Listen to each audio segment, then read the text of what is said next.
الحمد لله رب العالمين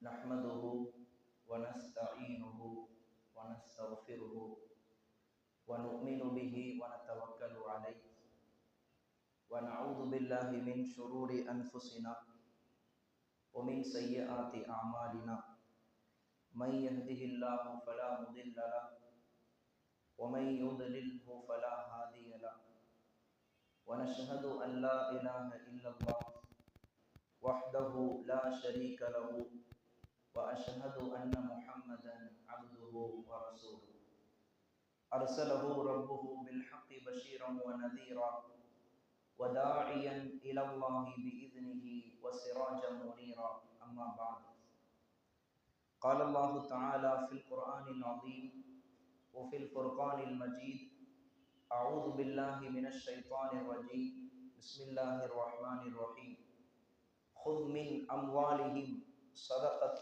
تطهرهم وتزكيهم بها وصل عليهم إن صلاتك سكن لهم الله سميع عليم وقال رسول الله صلى الله عليه وسلم أن الله قد افترض عليهم صدقة في أموالهم أو كما قال عليه الصلاة والسلام நம்மை எல்லாம் முஸ்லிம்களாகவும் முஃமின்களாகவும் படைத்து பரிபாலிக்கக்கூடிய ஏக வல்லவனாம் அல்லாஹுவுக்கே கோடான கோடி புகழ்.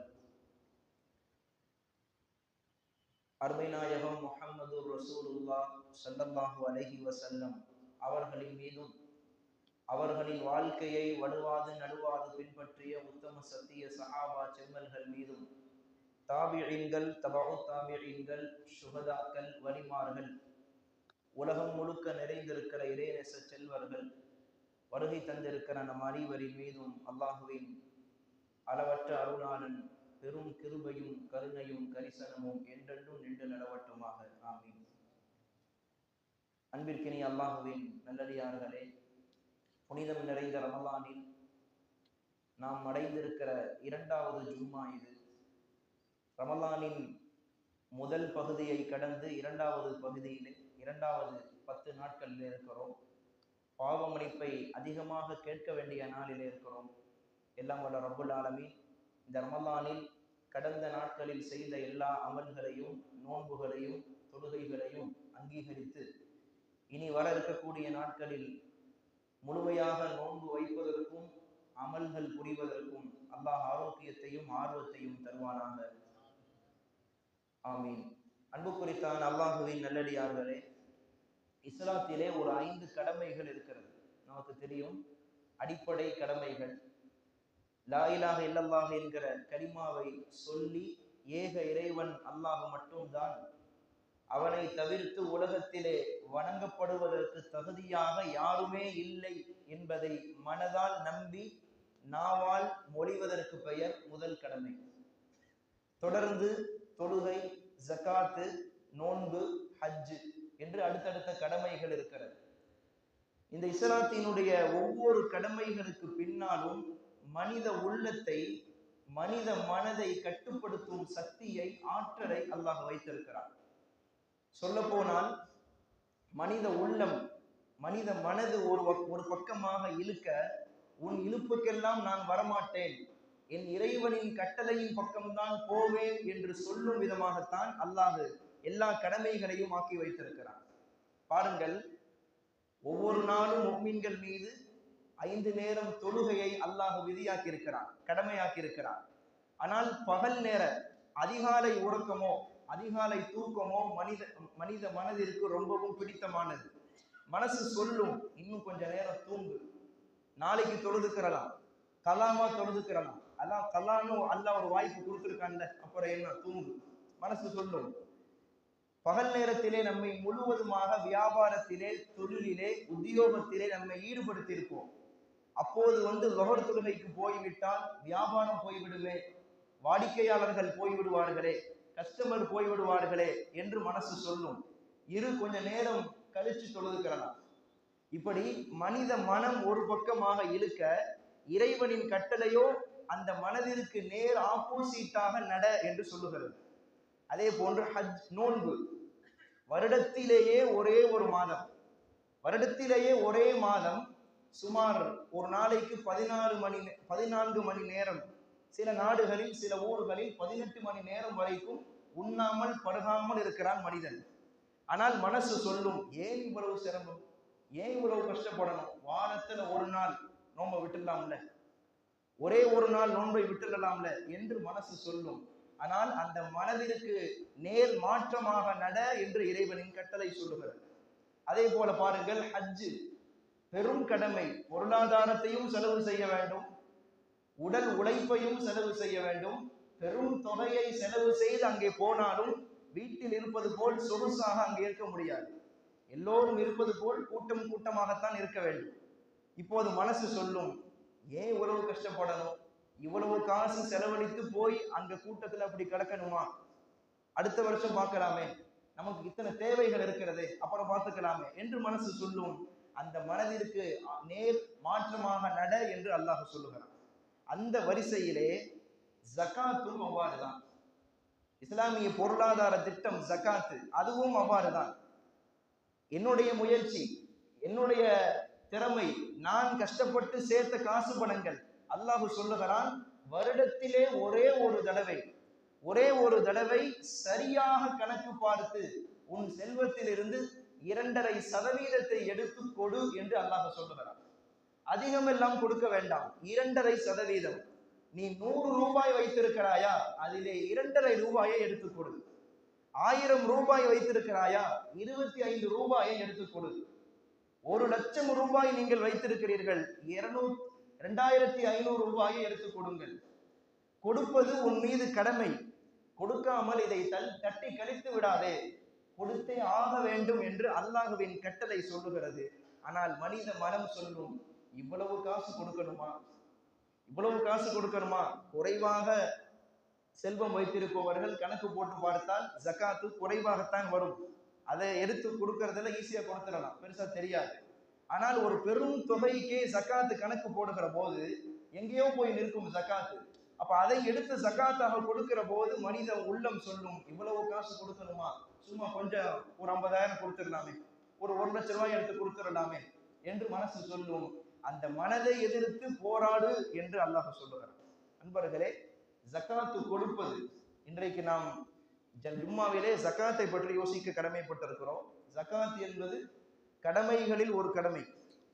அப்ப ஜகாத்து கொடுப்பது நம்முடைய உள்ளத்தையும் தூய்மைப்படுத்தும், நம்மையும் தூய்மைப்படுத்தும், நம்முடைய பொருளாதாரத்தையும் தூய்மைப்படுத்தும். இதற்கெல்லாம் விட மேலாக பெருமானாரின் துவாவை நமக்கு பெற்றுத்தரும். குர்ஆன் சொல்கிறது, ஹுத் மின் அம்வாலிஹிம் ஸதகத்தன், நபியே நாயகமே, அந்த மக்களிடத்திலிருந்து நீங்கள் ஜகாத்தை எடுங்கள், எடுத்து துத்தஹீருஹும், அவர்களுடைய பொருளாதாரத்தை சுத்தப்படுத்துங்கள், வதுஸக்கீஹிம், அவர்களுடைய உள்ளத்தை பரிசுத்தப்படுத்துங்கள், வஸல்லி அலைஹிம், அவர்களுக்காக நீங்கள் பிரார்த்தனை செய்யுங்கள், துஆ செய்யுங்கள், மன்னிப்பை கேளுங்கள் என்று அல்லாஹ் சொல்லுகிறார். அப்ப ஜகாத்து ஒருவர் வருடத்திலே சரியாக கணக்கு பார்த்து கொடுக்கிறார் என்றால் அவருக்கு 3 பலன்கள் கிடைக்கும் என்று குர்ஆன் சொல்லுகிறது. ஒன்று, அவருடைய பொருளாதாரத்தில் இருக்கிற அழுக்குகள் நீங்கும். அழுக்குகள் என்றால் அந்த பொருளாதாரத்திலே அவருக்கு தெரியாமலேயே ஹராமான பணங்கள் கலந்து விடலாம், ஹராமான பொருள்கள் வந்து விடலாம். இப்ப ஜகாத்தாக கொடுக்கிற போது அந்த பொருளாதாரம் தூய்மை அடையும். தூய்மை அடைஞ்சா என்ன ஆகும், நம்முடைய பொருளாதாரம் பாதுகாப்பாக இருக்கும், திருடு போகாது, தேவையில்லாத வீண் செலவுகளாக போகாது. அப்ப இது ஒரு பலன். இரண்டாவது பலன், நம்முடைய உள்ளத்திலே காசுதான் பணம்தான் வாழ்க்கை, அதுதான் எல்லாம் என்று இறை கட்டளைகளை மீறி போக வைக்கிறது அல்லவா, அந்த காசு பணங்களை நம்முடைய உள்ளத்தை சுத்தப்படுத்தும். அந்த சுத்தப்படுத்தக்கூடிய வேலையை ஜகாத் சரியாக செய்யும். 2. மூன்றாவது பலன், பெருமானார் அல்லாஹ்வின் தூதர் நமக்காக துவா செய்வார்கள். அல்லாஹ்வின் துவா, பெருமானின் துவா நமக்கு பெற்றுத்தரும் இந்த ஜகாத். இது போக ஜகாத்து கொடுப்பவர்களுக்கு 3 பலன்கள். சரி, ஜகாத்து கொடுப்பவர்களுக்கு என்ன? குர்ஆன் என்ன சொல்லுகிறது? கடுமையான வார்த்தையில் அல்லாஹ் அவர்களை எச்சரிக்கிறார்.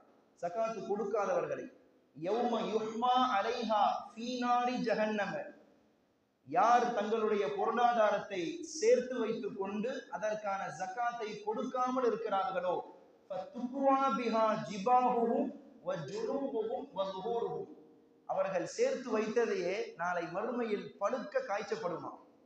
பழுக்க சூடு வைத்து காய்ச்சப்பட்டு அதை அவர்களுடைய நெற்றியிலே சூடு போடப்படும். அவர்களுடைய விலாவிலே சூடு போடப்படும். அவர்களுடைய முதுகிலே சூடு போடப்படும். சூடு மட்டும் கிடையாது, அப்படி சூடு போடப்படுகிற போது சொல்லப்படுமா,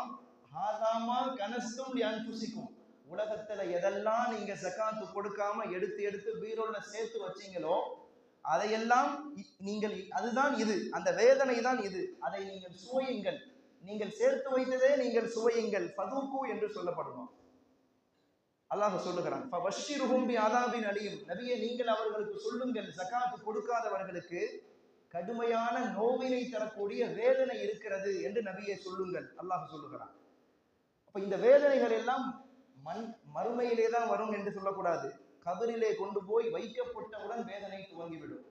மன்னரைக்கு போனவுடன் இந்த வேதனைகள் எல்லாம் துவங்கிவிடும். பாருங்கள், எந்த கடமையை விட்டதற்கும் அல்லாஹ் இவ்வளவாக தண்டனைகளை விவரித்து சொல்லவில்லை. எந்த கடமைக்கும், நோன்பை வைக்காமல் முறித்தவருக்கு, நோன்பை விட்டவருக்கு இவ்வளவு தெளிவாக இந்த தண்டனைகள் இருக்கிறது என்று இவ்வளவு விவரமாக சொல்லவில்லை. ஹஜ்ஜு போவதற்கு சக்தி இருந்தும் போகாமல் இருந்தவர்களுக்கு இவ்வளவு விவரமாக சொல்லவில்லை. ஜக்காத்து என்று வருகிற போது இன்னென்ன மாதிரியெல்லாம் மறுமையிலே தண்டனை அவர்கள் அனுபவிப்பார்கள் என்று தெளிவாக குர்ஆனிலே அல்லாஹ் சொல்லுகிறான். என்றால் ஜக்காத்து எவ்வளவு முக்கியமான கடமை, நிறைவேற்றப்பட வேண்டிய கடமை என்பதை நாம் யோசிக்கிறோம். பாருங்கள், ஜக்காத்து கொடுக்கிறோமே, நம்முடைய பொருளாதாரம், நம்மிடத்தில் இருக்கிற காசு பணங்கள், முதலில் அது யாருக்குரியது? அந்த பணங்கள் யாருக்குரியது? அல்லாஹ் குர்ஆன்ல சொல்றான், அன்ஃபிகு மிம்மா ரஸக்னாக்கும், நாம் உங்களுக்கு வழங்கியதிலிருந்து நீங்கள் கொடுங்கள். நீங்கள் சம்பாதித்தது இல்லை, நீங்கள் வைத்திருக்கிற காசு பணங்கள் நாம் உங்களுக்கு கொடுத்தோம், நாம் தான் உங்களுக்கு கொடுத்தோம், அதிலிருந்து நீங்கள் எடுத்து கொடுங்கள் என்கிறார். ஆம், நாம் வைத்திருக்கிற பொருளாதாரங்கள் நம்முடைய உழைப்பால் வந்ததா? இல்லை. நம்முடைய முயற்சியால் வந்ததில்லை, நம்முடைய திறமையால் வந்ததில்லை. அல்லாஹுதான் கொடுத்தான். அல்லாஹு கொடுத்ததை அல்லாஹுவே திரும்பி கேட்கிற போது அதை திரும்ப கொடுக்க மாட்டேன் என்று சொன்னால் அதில் என்ன நியாயம் இருக்கிறது? இப்ப ஜகாத்து நிறைவேற்றப்பட வேண்டிய மிக முக்கியமான கடமை. அன்புக்குரியவர்களே, வருடத்திலேயே ஒரே ஒரு தடவை தான். நம்முடைய மார்க்கம் இருக்கிறதே நுணுக்கமான மார்க்கம், ரொம்ப நுணுக்கம், ஒரு நுண்ணறிவு உள்ள ஒரு மார்க்கம். இஸ்லாத்தினுடைய ஒவ்வொரு கடமைக்கு பின்னாலும் பாருங்கள், ஒவ்வொரு கடமைக்கு பின்னாலும் பல்வேறு அறிவுரைகள் இருக்கும், தத்துவங்கள் இருக்கும். அந்த அடிப்படையில் ஜகாத்திற்கு பின்னால் அல்லாஹ் என்ன தத்துவத்தை வைத்திருக்கிறான்? ஒரே ஒரு முக்கியமான தத்துவம் என்ன தெரியுமா? சமூகத்தில் ஏழ்மை நிலையை முற்றிலுமாக மாற்றி அமைக்க வேண்டும். அதுதான் ஜகாத்தினுடைய முழுமையான நோக்கம். இஸ்லாத்தில இருந்து கொண்டு ஒருவர் பாவம் செய்கிறார், தப்பு செய்கிறார், தவறு செய்கிறார், அதற்கு குற்ற பரிகாரமாக குர்ஆன் என்ன சொல்லுகிறது? ஒவ்வொரு பரிகாரத்தையும் பாருங்களேன். குர்ஆனை வெறிச்சு பார்த்தீங்கன்னா, பொய் சத்தியம் செய்து விட்டால், மார்க்கத்துல பொய் சத்தியம் செய்யவே கூடாது, செஞ்சா பெரும் பாவம். ஒருவர் பொய் சத்தியம் செய்து விட்டால், ஆகா செஞ்சிட்டோமே, அதற்கு பரிகாரம் என்ன அப்படின்னு யோசிக்கிறார். குர்ஆனை எடுத்து பார்த்தா குர்ஆன் சொல்லுகிறது, ஒருவர் பொய் சத்தியம் செய்து விட்டால் 10 ஏழைகளுக்கு உணவு வாங்கி கொடுக்க வேண்டும். இது முதல் பரிகாரம். இது அவரால் செய்ய முடியலையா, 10 ஏழைகளுக்கு நீ ஆடைகள் வாங்கி கொடு. இதுவும் முடியலையா, வைத்திருக்கிற அடிமைகளில் ஒரு அடிமையை உரிமை விட வேண்டும். இது பொய் சத்தியம் செய்து விட்டால் குர்ஆன் சொல்லுகிற பரிகாரம். அதே போல அடுத்து பாருங்கள், ஒருவர் நோன்பு வைத்திருக்கிறார். நோன்பை அது கடமையான நோன்போ அல்லது நஃபிலான நோன்போ, ரமலான் மாதத்திலே நோக்கப்படுகிற நோன்போ அல்லது இதர மாதங்களில் நோக்கப்படுகிற நஃபிலான நோன்போ, எந்த நோன்பாக இருந்தாலும் வைத்த பிறகு அந்த நோன்பை முறித்து விட்டார். வேண்டுமென்றே தண்ணீரை குடித்தோ, சாப்பிட்டோ, இல்லறத்திலே மனைவியோடு இணைந்தோ ஏதோ ஒரு வகையில் நோன்பை முறிக்கிறார். இப்போது இவர் முறித்து விட்டால் இவருக்கு என்ன பரிகாரம்? ரசூலுல்லாஹ் இடத்திலே வந்த ஒரு சஹாபி இந்த கேள்வியை வைக்கிறார். ஸல்லல்லாஹு அலைஹி வஸல்லம் சொன்னாங்க, ஒரே ஒரு நோன்பை வேண்டும் என்றே முறித்து விட்டால் அவர் 60 நாள் தொடர்படியாக நோன்பு வைக்க வேண்டும். கேட்டவர் ஆடி போயிட்டார். ஒரு நோன்பு விட்டதுக்கு 60 நோன்பு வைக்கணுமா? ரசூலுல்லாஹ் அடுத்து சொன்னாங்க, இது உன்னால முடியலையா, 60 ஏழைகளுக்கு உணவு வாங்கி கொடுக்க வேண்டும். 2வது பரிகாரம்.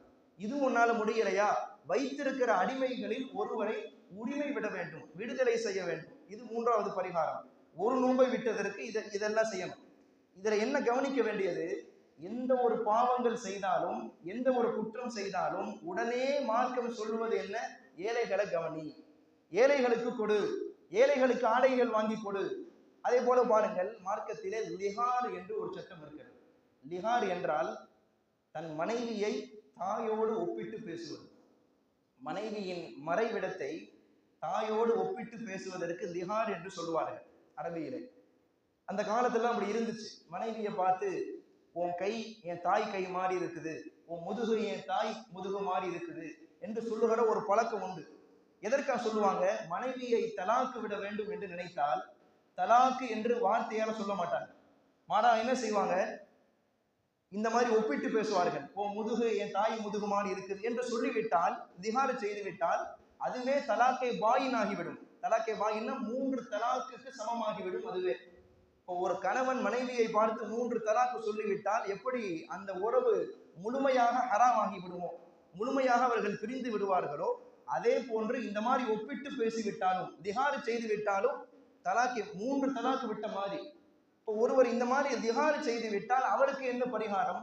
அதையும் குர்ஆன்ல அல்லாஹ் சொல்றான், 60 நாட்கள் தொடர்படியாக நோன்பு வைக்க வேண்டும். முடியலையா 60 ஏழைகளுக்கு உணவு வாங்கி கொடுக்க வேண்டும். அதுவும் முடியலையா வைத்திருக்கிற அடிமைகளில் ஒருவரை உரிமை விட வேண்டும். இப்ப நாம என்ன கவனிக்கிறோம்? எந்த குற்ற பரிகாரமாக இருந்தாலும் உடனே குர்ஆன் சொல்லுவது ஏழைகளின் ஏழ்மையை போக்கு, ஏழைகளுக்கு கொடு, ஏழைகளுக்கு ஆடை வாங்கி கொடு என்று சொல்லுகிறான் என்றால் அல்லாஹ், அப்ப இஸ்லாத்தினுடைய நோக்கம் என்ன? சமூகத்திலே ஏழ்மை நிலையை முற்றிலுமாக துடை தெரிய வேண்டும் என்பதுதான் நோக்கம். அதே போன்றுதான் ஜகாத்துடைய முக்கியமான நோக்கமும் சமூகத்திலே ஏழ்மை நிலை துடை தெரிய வேண்டும், முழுமையாக ஏழ்மை நிலை மாற வேண்டும். அதற்குத்தான் ஜகாத்தை அல்லாஹ் கடமையாக்கி இருக்கிறார். முஆத் ரலியல்லாஹுவை பெருமானார் யமன் தேசத்திற்கு அனுப்புகிறார்கள். பல்வேறு ஹதீசுகளில் வருகிறது. அப்படி அனுப்புகிற போது சில அறிவுரைகளை சொல்லி அனுப்புறாங்க. யா முஆத், அங்கே நீங்கள் போய் அந்த மக்களிடத்திலே நீங்கள் ஏகத்துவத்தை கற்றுக் கொடுங்கள், அல்லாஹ் என்றால் யார் என்பதை சொல்லுங்கள். அதை அவர்கள் ஏற்றுக்கொண்டால் அடுத்தவர்களுக்கு சொல்லுங்கள், இன்னல்லாஹ ஃபரத அலைக்கும் ஸகாத் கது ஃபரத அலைக்கும் ஹம்ஸ ஸலாத்தின், உங்கள் மீது அல்லாஹ் தொழுகையை 5 நேர தொழுகையை கடமையாக்கி இருக்கிறான்னு சொல்லுங்கள். அதையும் அவர்கள் செய்துவிட்டால் அடுத்து சொல்லுங்கள், இன்னல்லாஹ கது ஃபரத அலைக்கும் ஸகாத் அம்வாலிக்கும், உங்கள் மீது அல்லாஹ் ஜகாத்தை பொருளாதாரத்திலே கடமையாக்கி இருக்கிறான் என்று சொல்லுங்கள். சொல்லிட்டு ரசூலுல்லாஹ் இதையும் சொல்ல சொன்னாங்க, துஹது மின் அம்வாலிஹிம் வ துரத்து இலா ஃபுகராஇஹிம், அதாவது செல்வந்தர்களிடத்திலே இருக்கிற பொருளாதாரம் என்பது அது ஏழை எளியவர்களுக்கு விநியோகம் செய்யப்பட வேண்டும். வருடத்தில் ஒரு தடவை செல்வந்தர்கள் எடுத்து கொடுக்க வேண்டும், ஏழ்மை நிலையில் உள்ளவர்கள் அதை வாங்க வேண்டும். அப்படின்னா என்ன புரியுது? ஒரு பக்கமாக சேரக்கூடிய பொருளாதாரம், செல்வந்தர்கள் மட்டும் அங்கே மட்டும் தேங்கி இருக்கக்கூடிய பொருளாதாரம் என்பது அது நல்லதல்ல, அது ஆரோக்கியமானது அல்ல, அது ஏழைகளுக்கும் பகிர்ந்தளிக்கப்பட வேண்டும் என்று நபிகள் நாயகம் முஆத் ரலியல்லாஹு அன்ஹு சொல்லி அனுப்புகிறார்கள். இப்போ பாருங்கள், குர்ஆனிலே சில விஷயங்களை அல்லாஹ் இணைத்தே பேசுவான், சேர்த்தே பேசுவான். ஒரு 2 விஷயத்தை அல்லாஹ் குர்ஆனில் சேர்த்து பேசுகிறான் என்றால் இரண்டையும் சேர்த்து செய்ய வேண்டும். உதாரணமாக, அத்தீஉல்லாஹ வ அத்தீஉர் ரசூல், அல்லாஹ்விற்கும் கட்டுப்படுங்கள், அவனுடைய தூதருக்கும் கட்டுப்படுங்கள், இரண்டையும் சேர்த்து சொல்லுகிறான். அப்படின்னா என்ன அர்த்தம்? ஒருவர் அல்லாஹுக்கு மட்டும் கட்டுப்படுகிறார், ஆனால் ரசூலுக்கு கட்டுப்படவில்லை என்றால் அவர் அல்லாஹுக்கு கட்டுப்பட்டும் எந்த புண்ணியமும் இல்லை, அவர் முஃமின் கிடையாது. அதே போல ஒருவர் ரசூலுல்லாஹுக்கு கட்டுப்படுகிறார், அல்லாஹுக்கு கட்டுப்படலை, ரசூலை ஏற்கிறார், அல்லாஹ்வை ஏற்கல என்றால் அவர் உண்மையான முஃமின் கிடையாது. இப்ப இரண்டையும் சேர்த்து சொல்வதற்கு என்ன காரணம்? இரண்டையும் சேர்த்து நாம நம்பிக்கை கொள்ள வேண்டும், அதுதான் உண்மை முஃமின். அதே போல பாருங்கள், குர்ஆனில் அனிஷ்குருலி வலிவாலிதை, இரண்டையும் சேர்க்கிறான். எனக்கும் நீங்கள் நன்றி செலுத்துங்கள், உங்களை பெற்றெடுத்த தாய் தந்தையருக்கும் உபகாரம் செய்யுங்கள், ரெண்டையும் சேர்க்கிறான். என்ன அர்த்தம்? ஒருவர் அல்லாஹ் என்று எப்போதுமே அவனோடு இணைந்திருக்கிறார், அல்லாஹ்வுக்கு செய்ய வேண்டிய எல்லா கடமைகளையும் செய்கிறார், சதா எல்லா நேரமும் இபாதத், ஆனால் பெற்றோர்களை தள்ளி வச்சுட்டார், பெற்றோர்களை மறந்துட்டார், செய்ய வேண்டிய ஹக்கு கடமைகளை செய்யல. என்ன ஆகும்? என்னதான் அவர் அமல் செய்தாலும் அல்லாஹ்வோடு சேர்ந்து இருந்தாலும் அந்த அமல் அல்லாஹ்விடத்தில் அங்கீகரிக்கப்படாது, அதில் எந்த புண்ணியமும் இல்லை. அதே போல ஒருத்தர் தாய் தந்தையை கவனிக்க சொல்லிட்டானேன்னு சொல்லிட்டு அவங்க பின்னாடியே போயிட்டார், தாய் தந்தையர்கள் மட்டும் அவங்க உபகாரம் செய்யறாரு, அல்லாஹ்வை மறந்துட்டார், அல்லாஹ்வை கொஞ்சம் தள்ளி வச்சுட்டார். என்ன ஆகும்? என்னதான் பணிவிடை செய்தாலும் அவர் எந்த புண்ணியமும் எந்த நன்மையும் அவரால் பெற முடியாது. அப்ப இரண்டை அல்லாஹ் குர்ஆனில் சேர்த்து சொன்னால் சேர்த்துத்தான் செய்ய வேண்டும். அந்த வரிசையில் பாருங்கள், குர்ஆனில் சுமார் 28 இடங்களில் அல்லாஹ் இதை சேர்த்தே சொல்லுகிறான். அகீமுஸ் ஸலாத்த வ ஆத்துஸ் ஸகாத்த, தொழுகையை நிலைநாட்டுங்கள், ஜகாத்தை கொடுங்கள். 21 இடம் அல்ல, 2 இடம் அல்ல, 28 இடங்களில் சேர்த்து சொல்லுகிறான். அப்ப என்ன செய்யணும்? ஒருத்தர் 5 நேரம் தொழுகிறார், பேருதலாக இரையச்சத்தோடு தொழுகிறார், ஜகாத்தை கொடுக்கல, தொழுகை ஏற்கப்படாது. ஒருவர் ஜகாத்தை கொடுக்கிறார் வருடா வருடம், ஆனா தொழுகைக்கு வரல, அவருடைய ஜகாத் ஏற்கப்படாது. இப்ப இரண்டை சேர்த்து சொன்னால் சேர்த்து செய்ய வேண்டும். இதிலே இன்னொன்றையும் எழுதுகிறார்கள் தப்சீர்களிலே, அல்லாஹ் தொழுகையையும் ஜகாத்தையும் சேர்த்து இணைத்து சொல்லியிருக்கிறான். அப்ப தொழுகையை எப்படி தொழுகிறோம்? கூட்டாக ஜமாத்தாக தொழுகிறோம். கூட்டு ஜமாத்து தொழுகையா தொழுகிறோம். எப்படி? அப்ப ஜமாத்தாக தொழுகிற போது தொழுகைக்கு தனியா தொழுவதை விட 27 மடங்கு நன்மை உண்டு. லொஹருடைய தொழுகையை வீட்டிலே தொழுகிறார், 1 மடங்கு நன்மை. இதே பள்ளிவாசலிலே வந்து தொழுதால் அந்த லொஹருக்கு 27 மடங்கு நன்மை. அதே போன்றுதான் தொழுகை எப்படி கூட்டாக செய்கிற போது நன்மை அதிகமாக கிடைக்கிறதோ, ஜகாத்தையும் தனியாக கொடுத்தால் நன்மை உண்டு, தனி நபராக கொடுத்தால் நன்மை உண்டுதான். ஆனால் ஜகாத்தை கூட்டாக ஜமாத்தாக சேர்ந்துதான் கொடுக்க வேண்டும். அதுதான் சால சிறந்தது என்று எழுதுகிறார்கள். ஜகாத்தை கூட்டாக கொடுக்கணும். ஒரு குடும்பத்திலே ஒரு 4 பேர் இருக்கிறாங்களா, அண்ணன் தம்பி 4 பேர், 4 பேருக்கும் ஜகாத்து கடமை. அந்த 4 பேரும் சேர்ந்து ஜகாத்தை ஒட்டுமொத்தமாக வைத்து ஒரு ஏழைக்கு கொடுக்கணும். அதுதான் சால சிறந்ததாக எழுதுகிறார்கள். அப்ப கூட்டு ஜகாத்து வேண்டும். ஏன்னா ஒரு 1000 ரூபாய் இருக்குது, 1000 ரூபாயை எடுத்து 100 பிரிச்சு ஒருத்தருக்கு கொடுக்கறதும், அதே 1000 ரூபாயை ஒரே ஆளுக்கே கொடுக்கறதுக்கும் வித்தியாசம் இருக்குல்ல. அப்போ 100 பிரிச்சு கொடுக்கிற போது ஒரு நாள் செலவோடு முடிந்து போகும் அது. அப்போ 1000 ரூபாயை மொத்தமாக கொடுக்கிற போது அவருடைய 10 நாள் தேவையை பூர்த்தி செய்த மாதிரி. அது எப்படி கொடுக்க முடியும்? ஒரு ஆளால பெரிய அமௌண்ட்டை கொடுக்க முடியாது. அப்போ கூட்டாக சேருகிற போது ஒருத்தருடைய முழுமையான தேவையை நிறைவு செய்த மாதிரி ஆகும். அதற்கு நிரப்பமான கூலி ஜகாத்திலே உண்டு என்று எழுதுகிறார்கள். எனவே ஜகாத்தை கூட்டாக சேர்ந்து கொடுக்கணும். பாருங்கள், இஸ்லாமிய ஆட்சி நடைபெறுகிற இடங்களிலே ஜகாத்தை வசூல் செய்வதற்கென்று ஒரு ஆளை தனியா நியமிப்பாங்க. ஒரு ஆள் அதுக்குன்னு தனியா நியமிப்பாங்க. அதாவது ஜகாத்தை 8 பேருக்கு கொடுக்கலாம். குர்ஆன் சொல்லுது 8 பேருக்கு. சதக்கா அப்படி கிடையாது. சதக்கா யாருக்கு வேணாலும் கொடுக்கலாம். ஜகாத் என்பது 8 பேருக்கு மட்டும்தான் கொடுக்க முடியும். இன்னொரு மசாலாவையும் தெரியணும் இந்த இடத்துல. ஜகாத்தை கொடுப்பதற்கு முன்பே நாம் நியத்து வைக்கணும்.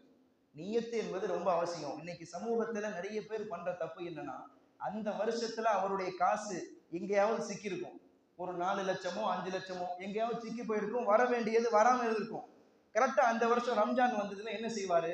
இந்த ரம்ஜான்ல எனக்கு வர வேண்டிய காசு இன்னும் வரல, அதை அப்படியே நான் ஜகாத்தா மாத்திரவா, ஜகாத்தா நியத்து வச்சிருவான்னு கேட்பாரு. நன்றாக தெரிய வேண்டும், நியத்து முக்கியம். ஜகாத்தை கொடுப்பதற்கு முன்னால் நியத்து வைக்கணும். அந்த தொகை நம்முடைய கையை விட்டு போவதற்கு முன்னால் நியத்து வைக்கணும். வைத்தால்தான் ஜகாத்து கூடும், இல்லை என்றால் கூடாது. அப்போ ஒருத்தர் எனக்கு கடன் கொடுத்துருக்காரு, கடன் இன்னும் வரல, வர வேண்டிய கடன் இன்னும் வரல, வாங்கிட்டு வெளிநாடு போயிட்டார், அவரு ஆளையே காணோம், தொடர்பே இல்லை, அதனால இந்த வருஷம் அந்த கடனை அப்படியே நான் ஜகாத்தை மாத்திக்கிறேன் என்றால் அந்த ஜகாத்து கூடாது.